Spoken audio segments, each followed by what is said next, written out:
Sì, c'era le staglie ai grisolon e ai culieron. Allora,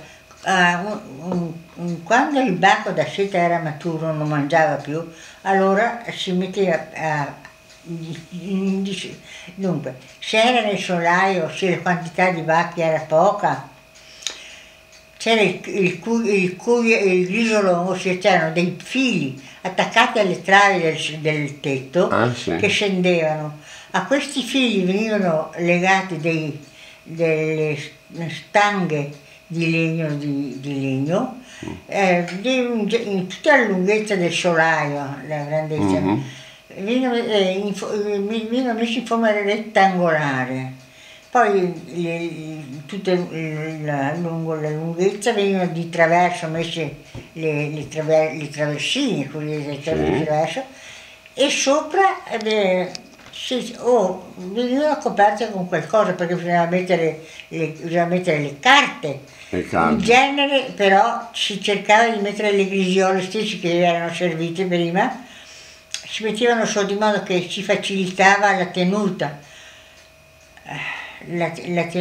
sotto a questi cuglieroni, venivano legati, no? E poi sopra a questi grattiti in grisiole, sopra i bachi, venivano messe le foglie di gesso.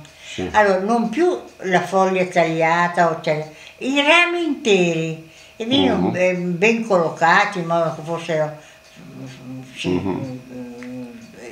sopra i bachi.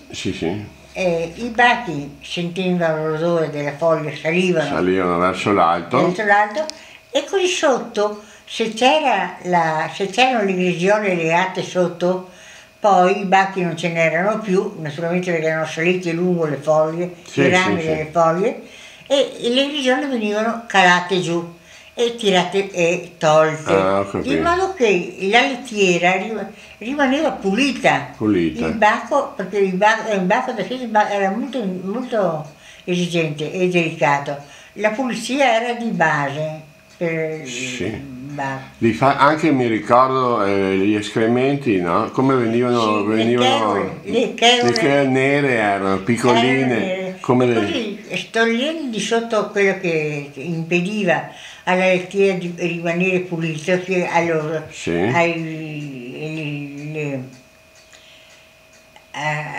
ai bisogni del bacco, no? Le steccheole cosiddette, scendevano, si posavano sotto e ogni mattina si passava a scopare, ossia a togliere la lettiera sotto, poi se c'era qualcuno che moriva, che andava male, la più pulito possibile, perché era un animale che amava molto la pulizia. A voi c'è mia cavaliere, lei era un re, no? Passati gli 8 giorni che mangiava la foglia, che ha finito di mangiare la foglia, finisce di mangiare la foglia ormai tutta sulle rame, stava 8 giorni senza mangiare. Finito di mangiare per 8 giorni la foglia sopra al cuglieron, no? Al cuglieron. Il bacco era maturo, per così dire, e smetteva di mangiare. Allora cominciava a cambiare colore, cominciava a diventare bianco e poi specialmente lungo il collo si intravedeva, diventava trasparente e diventava giallogno e dimostrava la seta che aveva dentro esterna. Quando il baco era sano e assumeva questa tinta giallognola, vuol dire che era sano ed era pronto per costruire il bosco. Allora bisognava provvedere a dare al baco la possibilità di tessere la sua tela, tessere i fili per poi costruirsi il bozzolo. Allora veniva presa la legna secca che durante l'inverno veniva messa da parte, le fascine cosiddette, venivano collocate sopra il cuglieron, messe bene in senso verticale, in senso verticale, in senso inclinato, un po' sui 45 gradi, ecco, per cui il baco saliva lungo questi rami secchi e cominciava a tirare i fili per tessere la sua rete.